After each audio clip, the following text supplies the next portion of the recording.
नमस्कार दोस्तों, स्वागत है आपका अपने यूट्यूब चैनल पर। दोस्तों उम्मीद आप स्वस्थ होंगे, मस्त होंगे, अपने पढ़ाई में व्यस्त होंगे। दोस्तों आज हम लोग यूनिटेरिया पब्लिक हिस्ट्री के द्वारा पब्लिश जो सामान्य बुक जारी किया गया, इससे हम लोग जो है वस्तुनिष्ठ प्रश्न देखेंगे, जो कि स्टैटिक्स है। सभी एग्जाम के लिए काफ़ी ज़्यादा इंपॉर्टेंट होने वाला है। ये सभी एग्जाम के लिए इंपॉर्टेंट है, ध्यान में जरूर रखिएगा। चाहे वो बिहार दरोगा हो, बीपीएससी हो, या फिर सिविल कोर्ट हो, सभी एग्जाम के लिए, या फिर बिहार पुलिस हो, सभी एग्जाम के लिए इंपॉर्टेंट है। तो इसलिए आप इसे मिस नहीं कीजिए, शुरू से अंत तक जरूर देखिए, ताकि इसका फायदा मिल सके। स्टैटिक्स है तो ये सभी एग्जाम में इसका रिपीटेशन होना तय है, तो इसीलिए आप इसे जरूर देखिए ताकि इसका फायदा आपको मिल सके। और इससे पहले जो आपको जितने भी वीडियो इसका हो चुका है, अगर आप नहीं देख पाए तो उसके प्लेलिस्ट का लिंक भी डिस्क्रिप्शन में मिल जाएगा, उसे भी जाकर जरूर देखिए, ताकि इसका बेनिफिट आपको एग्जाम में देखने के लिए मिल सके। और इस वीडियो को शुरू से अंत तक देखिए, इस वीडियो को लाइक शेयर जरूर कीजिए, ताकि इसका फायदा औरों को मिले, ज़्यादातर लोगों तक पहुँच सके। और इस चैनल को सब्सक्राइब जरूर कर लीजिए। तो चलिए इस वीडियो को शुरू करते हैं, ज़्यादा टाइम नहीं गंवाते हैं, इस वीडियो को शुरू करते हैं। तो आइए सेट नंबर 93 का पहला क्वेश्चन देखते हैं। कहता है अम्ल वर्षा, क्या अम्ल वर्षा निम्नलिखित में से किसके द्वारा होने वाले वायु प्रदूषण के कारण होता है। कहता है कि अम्ल वर्षा जो होता है, निम्नलिखित में से किसके द्वारा होने वाले वायु प्रदूषण के कारण जो है अम्ल वर्षा होती है। तो इसका सही आंसर हो जाएगा नाइट्रस ऑक्साइड और सल्फर डाइऑक्साइड के कारण वायु प्रदूषण जो होता है, उसी के कारण अम्ल वर्षा होती है। तो डी नंबर से आंसर हो जाएगा। चलिए आगे है। आगे कहता है निम्नलिखित में से कौन सुमेलित है। जो सुमेलित है वो आपको बताना है। कहता है नोंग, क्या नोंगखाइलेम अभ्यारण्य या मेघालय में, ये आपको सुमेलित है। आपको ए नंबर से आंसर हो जाएगा। आगे कहता है कि निम्नलिखित में से कौन सुमेलित नहीं है। ध्यान रखिएगा, कौन सुमेलित नहीं है। तो ये आपको जायकावाड़ी परियोजना कृष्णा नदी पर, ये आपको सुमेलित नहीं है। डी नंबर से आंसर होगा जो सुमेलित नहीं है। बाकी आपको हीराकुंड परियोजना महानदी पर सही है सुमेलित। और उसके बाद कहता है काकरा पारा, क्या है काकरा पारा परियोजना ताप्ती नदी पर है, यह भी सही है। और पोंचमपाद परियोजना गोदावरी नदी पर है, यह भी सही है। डी नंबर गलत है, जो सुमेलित नहीं है। चलिए आगे है। आगे कहता निम्न में से कौन सा महल अकबर द्वारा निर्मित है। कहता नीचे दिए गए महलों में से कौन सा महल है जो अकबर के द्वारा निर्मित किया गया है। तो आपको जहांगीर महल, जहांगीर महल जो है अकबर के द्वारा निर्मित करवाया गया है। ए नंबर से आंसर हो जाएगा। आगे है मध्यकालीन भारत में मनसबदारी व्यवस्था क्यों लागू की गई थी। मध्यकालीन भारत जो था उसमें मनसबदारी व्यवस्था क्यों लागू की गई थी। तो इसे जो लागू किया गया था सैनिकों की सुगमता से भर्ती हेतु, सैनिकों की जो है सुगमता से भर्ती की जा सके, इसके लिए मनसबदारी व्यवस्था लागू की गई थी। बी नंबर से आंसर हो जाएगा। चलिए आगे है। आगे कहता निम्न में से कौन सा एक राष्ट्रवादी समाचार पत्र नहीं था। कहता निम्नलिखित में से वह कौन सा समाचार पत्र है जो राष्ट्रवादी समाचार पत्र नहीं था। तो ये आपको द टाइम्स ऑफ इंडिया जो है, आपको यह राष्ट्रवादी समाचार पत्र नहीं था। डी नंबर से आंसर हो जाएगा। बाकी आपको द हिंदू, बंगाली और द महारंता, ये तीनों जो है आपको राष्ट्रवादी समाचार पत्र था। डी नंबर से आंसर जो कि नहीं था। आगे कहता है मौर्य समाज का 7 वर्गों में विभाजन का विशेष रूप से उल्लेख किया गया है। तो इसका जो उल्लेख किया गया है, यह उल्लेख किया गया आपको मेगास्थनीज की पुस्तक इंडिका में। किसमें? मेगास्थनीज की पुस्तक इंडिका में इसका वर्गीकरण किया गया है। डी नंबर से आंसर हो जाएगा। आगे 1929 में खुदाई खिदमतगार, क्या खुदाई खिदमतगार को किसने संगठित किया। कहता है 1929 ईस्वी में जो है खुदाई खिदमतगार को किसने संगठित किया था। तो ये संगठित किया था आपको खान अब्दुल गफ्फार खान ने। ए नंबर से आंसर खान अब्दुल गफ्फार खान। चलिए आगे है। आगे कहता है भारतीय संविधान द्वारा, क्या है भारतीय संविधान द्वारा प्रदत्त निम्न में से कौन सा अधिकार गैर नागरिक को भी उपलब्ध है। कहता है भारतीय संविधान के द्वारा प्रदत्त निम्न में से वह कौन सा अधिकार है जो गैर नागरिकों को भी उपलब्ध है। तो इसका सही आंसर होगा संविधान निराकरण का अधिकार जो है आपको गैर नागरिकों को भी उपलब्ध है। ए नंबर से आंसर हो जाएगा। चलिए आगे है। आगे कहता है संविधान की प्रस्तावना, क्या संविधान की प्रस्तावना का विधायिक स्वरूप क्या है। तो इसका विधायिक स्वरूप जो है आपको यह लागू नहीं किया जा सकता, यह लागू नहीं किया जा सकता है। बी नंबर से आंसर हो जाएगा। चलिए आगे है। कहता है एक विधेयक, क्या एक विधेयक जो संसद में प्रस्तुत किया जाता है, एक विधेयक जो संसद में प्रस्तुत किया जाता है कौन सी प्रक्रिया के बाद अधिनियम बनता है। एक विधेयक को जो संसद में प्रस्तुत किया जाता है, ये कौन सी प्रक्रिया के बाद जो यह अधिनियम बन जाता है। तो इसका सही आंसर हो जाएगा जब राष्ट्रपति अपनी सहमति दे देता है तब ये आपको अधिनियम बन जाता है। बी नंबर से आंसर हो जाएगा। चलिए आगे है। आगे कहता है जिस समिति की सिफारिश पर भारत में पंचायती राज की स्थापना की गई उसका अध्यक्ष कौन था। तो उसका अध्यक्ष जो था आपको बलवंत राय मेहता थे। कौन? बलवंत राय मेहता उस समिति के अध्यक्ष थे। सी नंबर से आंसर हो जाएगा। आगे कहता है इलेक्ट्रॉन की तरंग प्रकृति की खोज किसने की? इलेक्ट्रॉन की तरंग जो है इसकी प्रकृति की खोज किसने की थी? तो इसकी खोज जो की गई है आपको डी ब्रोगली के द्वारा, किसके? डी ब्रोगली के द्वारा इसका खोज किया गया है। ए नंबर से आंसर हो जाएगा। चलिए आगे है, आगे कहता है मिथाइल। क्या है? मिथाइल ऑरेंज जो है इसके क्षारीय विलयन का रंग होता है। तो इसका क्षारीय विलयन जो होता है इसका रंग आपको पीला होता है। क्या होता है? पीला होता है। ए नंबर से आंसर होगा पीला। चलिए आगे है, आगे कहता है प्राकृतिक रबर को कठोर बनाने के लिए क्या मिलाया जाता है? प्राकृतिक रबर को कठोर बनाने के लिए इसमें क्या मिलाया जाता है? तो इसमें कार्बन की मात्रा मिलाई जाती है, कार्बन को मिलाया जाता है। ए नंबर से आंसर होगा कार्बन। आगे कहता है जलथोथा। क्या है? जलथोथा का रासायनिक सूत्र क्या होता है? तो इसका सही आंसर हो जाएगा आपको B number, ZnSO4 into 7H2O। इसका जो होता है आपको रासायनिक सूत्र होता है। बी नंबर से आंसर हो जाएगा। चलिए आगे है, आगे कहता है निम्नलिखित में से कौन सा ग्रह घनत्व, कहता है निम्नलिखित में से किस ग्रह का घनत्व सबसे कम है? सबसे कम घनत्व वाला ग्रह जो है ये आपको शनि है। कौन? शनि है। इसी कारण ये जो आपको पानी में तैर सकता है। सी नंबर से आंसर हो जाएगा शनि। चलिए आगे है, आगे कहता है निम्नलिखित में से किस देश में विषुवत रेखा नहीं गुजरती है? कहता है निम्नलिखित में से वह कौन सा देश है जिससे होकर विषुवत रेखा नहीं गुजरती है? तो इसका आंसर हो जाएगा अर्जेंटीना। कौन? अर्जेंटीना। अर्जेंटीना से होकर विषुवत रेखा नहीं गुजरती है, ध्यान रखिएगा, नहीं गुजरती है। बाकी आपको इक्वाडोर, केन्या और इंडोनेशिया, इन तीनों देशों से होकर विषुवत रेखा गुजरती है। तो यहाँ डी नंबर से आंसर हो जाएगा, जहाँ से विषुवत रेखा नहीं गुजरती है वह अर्जेंटीना। दिए गए विकल्प में से अर्जेंटीना सही है, ध्यान रखिएगा। आगे कहता है शीतोष्ण कटिबंध क्षेत्र। शीतोष्ण कटिबंध क्षेत्र जो है कि वनस्पति कहलाती है? तो इसके वनस्पति क्षेत्र जो है आपको मेसोफाइट। क्या है? मेसोफाइट कहलाता है। ए नंबर से आंसर होगा मेसोफाइट। चलिए आगे है,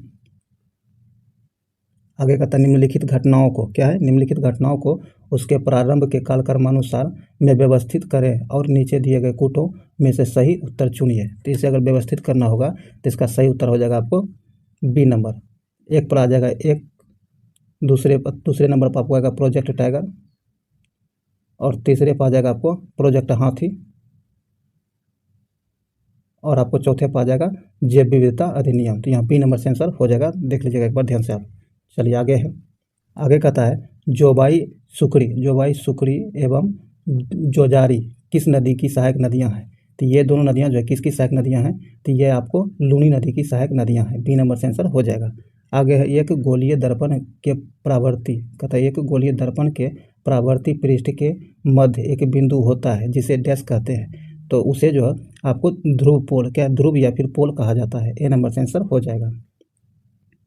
चलिए आगे है, कहता है किसी चालक में विद्युत धारा द्वारा उत्पन्न ऊष्मा को किस रूप में निरूपित करते हैं?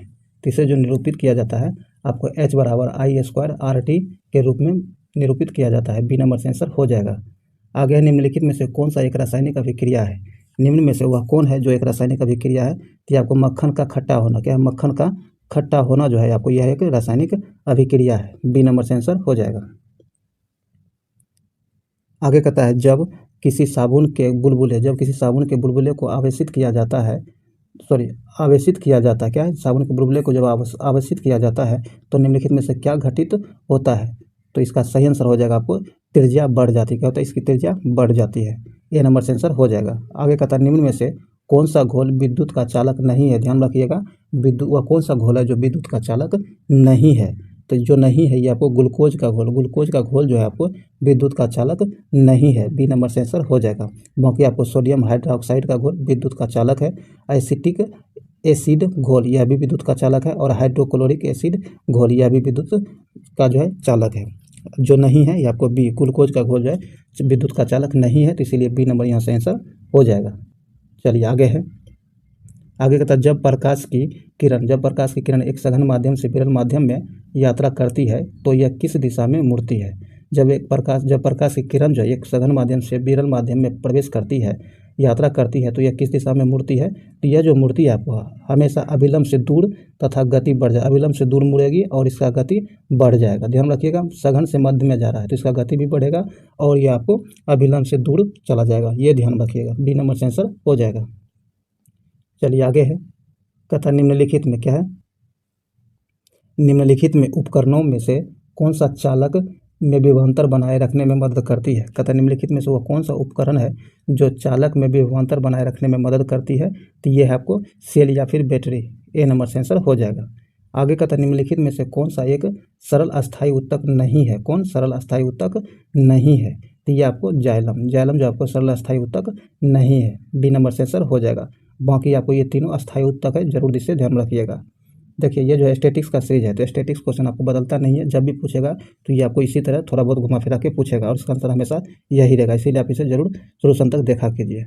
आगे कहता है प्राचीन काल के जानवरों, पौधों एवं अन्य जीवों के संरक्षित अवशेषों या फिर चिन्ह के अध्ययन का विज्ञान कहलाता है? तो इन सबों के अध्ययन के विज्ञान जो क्या कहलाता है? तो आपको पेलियोंटोलॉजी कहलाता है। सी नंबर से आंसर हो जाएगा। आगे कहता है ऑस्टियोपोरोसिस किस रोग से संबंधित है? ऑस्टियोपोरोसिस जो है ये आपको हड्डी रोग से संबंधित है। डी नंबर से होगा हड्डी। चलिए आगे है। आगे कहता है मानव में बैक्टीरिया के संक्रमण को रोकने का सबसे सरल इलाज क्या है? मानव में बैक्टीरिया के संक्रमण जो होता है इसको रोकने का सबसे सरल इलाज क्या है? तो इसका सबसे सरल इलाज है एंटीबायोटिक्स। क्या है? एंटीबायोटिक्स। सी नंबर से आंसर हो जाएगा। आगे है लैंगिक प्रजनन से भिन्न है। कहता है लैंगिक प्रजनन जो है लैंगिक प्रजनन से भिन्न है। लैंगिक प्रजनन में जो है आपको नए जीवन जनक माता पिता के समान होते हैं। सी नंबर से आंसर हो जाएगा। आगे कहता है निम्नलिखित में से कौन बढ़ते भ्रूण के लिए पोषक ऊतक का कार्य करता है? बढ़ते हुए भ्रूण जो है उसके लिए पोषक ऊतक का कार्य कौन करता है? तो ये करता है आपको एंडोस्पर्म। क्या? एंडोस्पर्म। सी नंबर से आंसर हो जाएगा। आगे है एक पौधे के तने या फिर जड़ का घेरा किस कारण बढ़ता है? तो इसका घेरा जो बढ़ता है यह बढ़ता है आपको लेटरल मेरिस्टेम के कारण। ए नंबर से आंसर हो जाएगा। चलिए आगे है। कहता ऊतक के संबंध में कौन सा कथन सही है? ध्यान रखिएगा, ऊतक के संबंध में जो कौन सा कथन सही है ये आपको बताना है। तो आइए देखते हैं। कहता कोशिकाओं से ऊतक और ऊतकों से अंग का निर्माण होता है। कोशिका से ऊतक का निर्माण कोशिका से होता है और ऊतकों से जो है कोशिका अंग का निर्माण होता है। तो यह सही है। ऊतक शब्द का प्रयोग बिसेट ने किया, यह भी सही है। वे कोशिकाएं जो मूल रूप से दिखने में और कार्य करने में समान होती है ऊतक कहलाती है। तो यह भी सही है। तो आपको तीनों का तीनों सही दिया गया था, आपको ए नंबर से हो जाएगा। 1 2 3 तीनों सही है। चलिए आगे है। आगे कहता है मानव शरीर में भीतर रक्त निम्न में से किसके उपस्थिति के कारण नहीं जमता है? अगर आप कंटिन्यू वीडियो देख रहे होंगे तो आपको पता होगा कि इससे रिलेटेड आपको स्मरणीय तथ्य में बताया गया था। कहता है मानव शरीर के भीतर जो है रक्त किसकी उपस्थिति के कारण नहीं जमता है? तो यह जो नहीं जमता आपको हिपेरिन की उपस्थिति के कारण मानव के शरीर के भीतर रक्त नहीं जमता। किसके? हिपेरिन के उपस्थिति के कारण। बी नंबर से आंसर होगा हिपेरिन। चलिए आगे है। कंटिन्यू वीडियो को फॉलो कीजिए क्योंकि स्टैटिक्स है तो इससे आपको बहुत बेनिफिट मिलने वाला है। आगे कहता है नाइट्रोजन स्थिरीकरण करने वाले नील हरित शैवाल कौन से फसल वाले खेतों में पाए जाते हैं? कहता है नाइट्रोजन स्थिरीकरण करने वाले नील हरित शैवाल जो है ये निम्न में से किस फसल के खेतों में पाई जाती है? तो ये आप सबको पता ही है, धान के खेत में पाई जाती है। किसमें? धान के खेत में पाई जाती है। बी नंबर से आंसर हो जाएगा। आगे है निम्न में से कौन सा सही सुमेलित नहीं है? ध्यान रखिएगा, कौन सही सुमेलित नहीं है? तो आपको प्लेग हेमोफिलस परटूसिस ये जो आपको सुमेलित नहीं है। डी नंबर से आंसर होगा जो गलत है, सुमेलित नहीं है, बाकी सब सही दिया गया है। डी नंबर से आंसर हो जाएगा जो गलत है। चलिए आगे है। आगे कहता है राष्ट्रीय आय। क्या है? राष्ट्रीय आय से संबंधित हिंदू वृद्धि दर की अवधारणा किसने प्रस्तुत की? राष्ट्रीय आय से संबंधित हिंदू वृद्धि दर जो है इसकी अवधारणा किसने प्रस्तुत की है? तो इसकी अवधारणा जो आपको प्रोफेसर राजकृष्णा ने प्रस्तुत की है। बी नंबर से आंसर हो जाएगा। आगे कहता है क्या है? एसे ऑन इंडियन इकोनॉमी, क्या है? एजी ऑन इंडियन इकोनॉमी के लेखक कौन है? तो इसके लेखक जो है आपको एम.जी. रनाडे। कौन? एम.जी. रनाडे। बी नंबर से आंसर हो जाएगा। चलिए आगे है। आगे कहता है रायसीन क्रांति। क्या है? रायसीन क्रांति को किस अन्य क्रांति के नाम से जाना जाता है? तो इसे जो है आपको अक्टूबर क्रांति के नाम से भी जाना जाता है। क्या है? अक्टूबर क्रांति के नाम से भी जाना जाता है। पी नंबर से आंसर हो जाएगा। आगे कहता है ईश्वर चंद्र विद्यासागर द्वारा कलकत्ता में स्थापित महाविद्यालय का नाम था। ईश्वर चंद्र विद्यासागर के द्वारा कलकत्ता में जो महाविद्यालय की स्थापना की गई थी उसका नाम क्या था? तो उसका नाम था आपको वेथुन, क्या वेथुन कॉलेज। बी नंबर से आंसर हो जाएगा। चलिए आगे है, आगे कहता है सर्वप्रथम भक्ति का उल्लेख किस उपनिषद में मिलता है? सर्वप्रथम भक्ति का उल्लेख जो है किस उपनिषद में मिलता है? तो यह मिलता है आपको श्वेतेश्वर उपनिषद में। ए नंबर से आंसर हो जाएगा। आगे कहता है किस सूफी संत को बंदानवाज के नाम से जाना जाता है? तो ये जो जाना जाता है आपको मोहम्मद गेसु दराज को। ए नंबर से आंसर हो जाएगा।